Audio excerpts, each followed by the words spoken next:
සියලු දෙනාටම සුබ දවසක්. ඔයාලා එකතු වෙලා ඉන්නේ Navigator YouTube channel එකත් එක්ක ආයිබෝවන් කියලා පිළිගන්නවා. අද අපි බලමු නැවක තියෙන AIS එක කියන්නේ මොකක්ද කියලා. AIS කියන එකෙන් අදහස් වෙන්නේ Automatic Identification System කියන එක.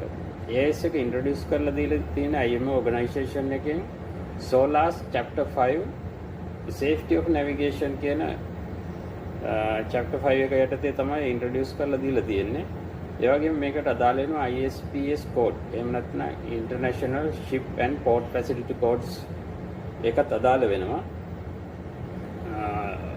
නැවවල safety එහෙම නැත්නම් safety of navigation එතකොට accident අඩු කරන්න ඒ වගේම නැවවල security එක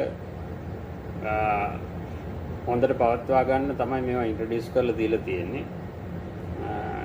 මේකේ carriage requirement එක මම වීඩියෝ එකේ වෙනම දාන්නම්. එතකොට නැත්තම් වීඩියෝ එක ගොඩක් දික් වෙනවා. අපි බලමු AIS එකක් කියන්නේ මොකක්ද කියලා. AIS එකක් කියන්නේ ඇත්තටම automatic tracking system එකක්. ඒකෙන් useful information දෙනවා අපේ nav වලට අවශ්‍ය. ඒ කියන්නේ නැවකට ඒ වගේම නැවකින් coast station එකකට මේ information worldwide යවනවා සංවේදනය කරනවා. ඒ කියන්නේ ඔය marine traffic වගේ වෙබ්සයිට් වලටත් මේ information නැවවල information යන්නේ AIS එක හරහා. එතකොට AIS එකක සමන්විත වෙනවා information වර්ග තුනක්. එකක් තමයි static data. static data කියන්නේ AIS එකක් නැවක ඉස්සරවම හඳුන්වලා දෙනකොට AIS එක නැවේ නම ඒ වගේම නැවේ දිගපළල ඒ වගේ වෙනස් නොවන ඉන්ෆර්මේෂන් මේ AIS එකට ෆෙඩ් කරලා තියෙනවා. ඒක අපිට වෙනස් කරන්න බෑ.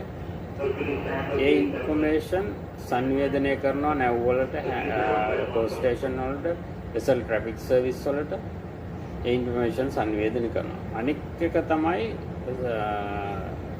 static data මං කිව්වේ. අනිත් එක තමයි dynamic data. dynamic data කියන්නේ නැවේ තියෙන අනිත් navigation equipment වලින් AIS එකට ෆෙඩ් කරලා තියෙන information. ඒ කියන්නේ අපි හිතමු නැවේ තියෙන GPS එකේ position එක AIS එකට දීලා තියෙනවා. ඒ වගේම අපේ ස්පීඩ් ලොග් වල තියෙන ඉන්ෆර්මේෂන් දීලා තියෙනවා. එතකොට ජයිරෝ එකේ තියෙන ඉන්ෆර්මේෂන් දීලා තියෙනවා. ඒ වගේ ඉන්ෆර්මේෂන් අපි ඒවට කියනවා ඩයිනමික් ඩේටාස් කියලා. ඊළඟ කැටගරි එක තමයි voyage related dataස් කියන්නේ. voyage related dataස් අපි manually enter කරන්න ඕනේ AIS එකට. navigation officer කෙනෙක් හැම voyage එක පටන් ගන්න කලින්ම නැවේ details අපි enter කරන්න ඕනේ. ඒ details වලට තමයි අපි කියන්නේ voyage related datas කියලා. මෙන්න මේ කියන static data, dynamic data and voyage related datas කියන තුන තමයි අපිට AIS එක හරහා සංවේදනය කරන්නේ නැව් වලට, ඒ වගේම ඉන්ටර්නෙට් හරහා වෙබ්සයිට් වලට, ඒ වගේම useful flag state වලට, එතකොට port state වලට, ඒ වගේ හැම vessel traffic service වලට මේ datas සංවේදනය කරනවා. ඒක තමයි AIS එකෙන් වෙන්නේ සරලවම කියනවා නම්. ඉතින් අපි බලමු AIS එක ඔපරේෂන් එක AIS එකට ගිහිල්ලාම කොහොමද මේවා මේ එන්ටර් කරන්නේ කියලා.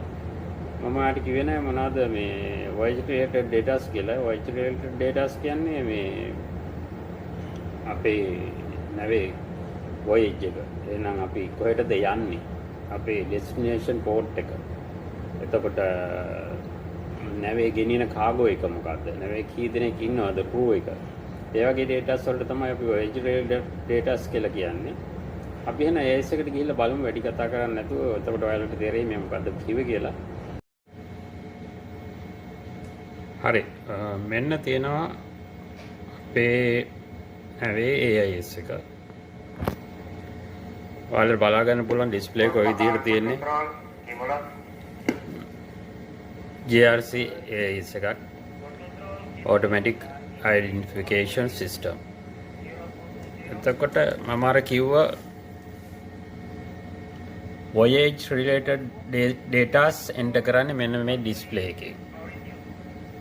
ඔයාලට පේන්න තියෙනවා මේ voyage static data කියලා. එතකොට අපිට මේ විදිහට මේක press කරලා අපිට යන්න පුළුවන් ඒ data house වලට. මේ තියෙන්නේ. දැන් අපි ඉන්නේ anchor එකේ. මම anchor කියලා දාලා anchor කියන එක දාලා තියෙනවා. මේක press කරලා ඔයාලට මෙන්න මේ බටන් එක press කරලා මේක change කරගන්න පුළුවන්. ඊට පස්සේ destination එක දාන්න පුළුවන් අපිට. මේ තියෙන්නේ number 2 destination. එතකොට ETA එක දාන්න පුළුවන්. draft එක දාන්න පුළුවන්. එතකොට මේ ship type කියන එක දාන්න පුළුවන්. tank එකක්ද මොකක්ද කියලා. අපි tank කියලා දාලා තියෙන්නේ. එතකොට cargo type එක මේ තියෙන්නේ cargo type එක දාන්න පුළුවන්. ඊට පස්සේ person on board crew එක කී දෙනෙක් ඉන්නවද කියලා දාන්න පුළුවන්. height over keel. ඒ කියන්නේ keel එකේ ඉඳන් තියෙන උස නෙවෙයි උස දාන්න පුළුවන්. ඊට පස්සේ අපිට මෙතන display button එකක් තියෙනවා. ඒක press කරපුවම මෙන්න මේ radar එකක් වගේ එකක් එනවා. මේකේ වටේට තියෙන නැව් පෙන්නනවා අපිට මේකේ range එකත් වැඩි කරලා ගන්න පුළුවන්. AIS එක වැඩ ගන්න VHF range එකේ VHF communication එකක් තමයි තියෙන්නේ. එතකොට තව display එකක් ගන්න මේ විදිහට ගන්න පුළුවන්. මේක තමයි අපිට normal අපි තියෙන display එක. මේ අපේ on details ටිකයි අපි වටේට තියෙන නැව් nautical mile 200ක වගේ දුරක ඔයාලට පේන්න තියෙනවා මේ විදිහට. මේ කේබල් පහකින් තියෙන golden eagle කියලා නැව. bearing එක 270. ඊට පස්සේ bearing 023 වලට තියෙනවා. bearing එකයි distance එකයි පෙන්වනවා. නැවේ නමත් පෙන්වනවා අපිට. ඒකට අපිට ගිහිල්ලා enter කරලා අපිට නැවේ විස්තරත් ඕනනම් බලන්න පුළුවන්. මේ විදිහට enter කරලා අපිට විස්තර ගන්න පුළුවන්. මේ තියෙන මේ නැවේ විස්තර මම ගත්තා lucky gate කියලා. MSI number එක, call sign එක, IMO number එක, ඒ නැවේ TCP එක, CP එක, running එකේද තියෙන්නේ නැත්නම් anchor එකේද තියෙන්නේ. මේ තියෙන at anchor කියලා තියෙනවා. ඊට position එක ගන්න පුළුවන් අපිට. ඒ විදිහට ගන්න පුළුවන් අපිට. ආයෙ back වෙනවා නම් අපිට මේ mode එකට යනවා. ඊපස්සේ මොන්න මේ mode එක මේ radar mode එක අපේ GPS position එක මේකට මම ඔයාලට කිව්වා dynamic data කියලා. dynamic data විදිහට මේ GPS position එක අපිට මේකට දීලා තියෙන්නේ automatically. එතකොට මේ speed log එකෙන් එන speed එක මේකට දීලා තියෙන්නේ.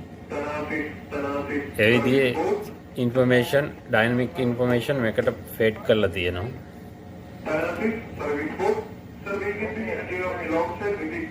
මෙතන off button එක තියෙනවා.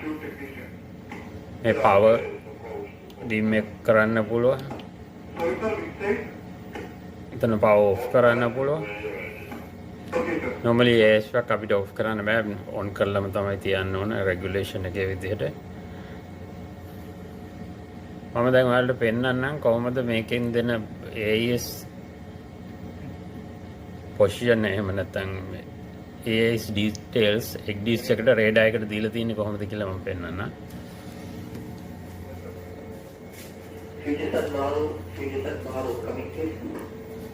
මෙන්න තියෙනවා අපේ XDS එක. පුරුණු FMD 3000 series එකේ XDS එක. දැන් ඔයාලට මේක මේ anchor කරලා තියෙන නැව් පේන්න තියෙන වටේටම මේ තියෙන AIS එකෙන් දෙන ටාගට් එක තමයි මේ විදිහට පෙන්නන්නේ. අපි කර්සර් එක ගිහිල්ලා මෙන්න මෙහෙම තිබ්බම අපිට මේ නම දෙනවා. මෙන්න මේ course over ground එක දෙනවා. speed over ground එක දෙනවා. CPA, TCPA දෙනවා. අපිට නිකන් ඔහොම තියලා බලන්න පුළුවන්. එමෙ නැත්නම් අපි මේ ක්ලික් කරපුවම අපිට total full details දෙනවා. මේ නම ඔන්න විදියට අපි ප්ලොට් කරපුවාම අපිට මෙන්න මේ විදිය ඩීටේල්ස් ටික දෙනවා. මේ AIS ඩීටේල්ස් තමයි ඒ ටාගට් එකේ ඩීටේල්ස් දෙන්නේ. SI number එක, name එක, bearing එක, එතකොට range එක, heading එක, cost over ground, speed over ground, CPA, TCPA, bow crossing rate එක, bow crossing time එක, ඒ වගේ details ඔක්කොම දෙනවා. මේ මෙතන බලන්න position එක GPS කියලා පෙන්නලා තියෙනවා. call sign එක දීලා තියෙනවා, IMO number එක, length එක, width එක, ship draft එක, present draft එක, destination එක, ETA එක, AIS version එක ඊට පස්සේ දීලා තියෙනවා, cargo type දීලා තියෙනවා, මොකද්ද nav type එක දීලා තියෙනවා. ඒ විදිහට මේ details ගොඩාක් details අපිට මේ AIS එකෙන් ගන්න පුළුවන්. ඉතින් අපි මේ navigation කරනකොට අපිට හරි important මේ details. අපි ඉස්සරහින් නැවක් යනවා අපිට ඒ නැවේ details මේ විදිහට ගන්න පුළුවන්. CPA එක TCPA එක උනත් ගන්න පුළුවන්. සමහරට ඒක accurate නොවෙන්න පුළුවන්. බොහෝ දුරට accurate. ඒ වුණාට අපි සාමාන්‍යයෙන් AIS target එකේ target වලින් navigate කරන්නේ නැහැ. AIS target එකේ information අපි use කරනවා. සාමාන්‍යයෙන් එහෙම නැත්නම් radar target එකකින් තමයි අපි navigate කරන්නේ. දැන් මේ XDC එකට ওই විදිහට තමයි AIS target එක දෙන්නේ. ඉතින් මේ ඔයාලට පෙන්නන්න දැන් radar එකේ කොහොමද මේ AIS target එකක් දෙන්නේ කියලා. දැන් මෙතන මේ මගේ JRC Expand radar එක තියෙනවා. මම මේක switch මේ standby mode එකේ තියෙන්නේ. දැන් ඔන්න මම මේක on කරා. ඔන්න targets පෙන්නනවා මේ විදිහට. දැන් මේක AIS on කරලා නැහැ. මේ AIS on කරලා නැහැ. මේ light එක නිසා ඔයාලා ටිකක් පේන්නේ නැතුව ඇති. AIS on කරලා නැහැ. මේ අපේ මැද තියෙන අපේ නැවත් තියෙන තැන ඔය VRM එකක් දාලා තියෙන්නේ. ඔන්න මම AIS target on කරනවා දැන්. ඔන්න ඔයාලට පෙන්නනවා AIS target. මේ තියෙන AIS target. ඔන්න ඔය පොඩි ship එකක් වගේ පෙන්නන්නේ. radar target එක උඩ radar එක උඩ ඔය පෙන්නන්නේ AIS target එක. අර information ටිකම මම XDC එකේ පෙන්නපු information ටිකම මේක උඩ click කරලා අපිට ගන්න පුළුවන්. මේ තියෙන AIS කියලා වල පෙන්නනවා ඇති. මේක උඩ click කරලා අපිට ගන්න පුළුවන්. ඒ විදිහට තමයි radar එකට AIS target එකේ information දෙන්නේ. අපි ඉතින් අපිට මේ AIS target එකත් plot කරලා ඒකේ information ගන්නත් පුළුවන්. radar target එක ආපා facility එක හරහා plot කරලා real data ගන්න පුළුවන්. අපි radar එකෙන් තමයි navigate කරන්නේ. මොකද radar ආපා target එක very accurate. අපි AIS එක use කරන්නේ information ගන්න තමයි. ඒ කියන්නේ අපේ නැවේ information වෙන නැවකට දෙන්නත් පුළුවන්. වෙන නැවක information අපිට ගන්නත් පුළුවන්. ඒගොල්ලොන්ට බලා ගන්නත් පුළුවන්. ඒක හරි පහසුවක් වෙනවා අපිට. නැවක විස්තර දැනගන්නකොට අපි navigate කරනකොට අපිත් එක්ක යන අපි cross කරන නැවක එහෙම නැත්නම් අපි overtake කරන නැවක විස්තර දැනගන්න හරිම ප්‍රයෝජනවත් වෙනවා AIS එක. ඔයාලා දාලා idea එකක් ගන්න නැති AIS එක කියන්නේ මොන වගේද? ඒ වගේ මේ ඒකේ information මොනවද? requirement මොනවද කියලා. එහෙනම් මේ වීඩියෝ එකෙන් ඔයාලට යම් කිසි දැනුමක් හම්බ වෙනවා නම් ඔයාලා මේක බලලා මොන හරි දෙයක් ගත්තා නම් මගේ channel එක subscribe කරන ගම share කරන්න, like කරන්න, comment එකක් දාන්න comment section එකේ මොන හරි ප්‍රශ්නයක් තියෙනවා නම් දාන්න මම ඒවට උත්තර දෙන්න. එහෙනම් ඔයාලට සුබ දවසක්. අදට වීඩියෝ එක අපි ඉවර කරනවා.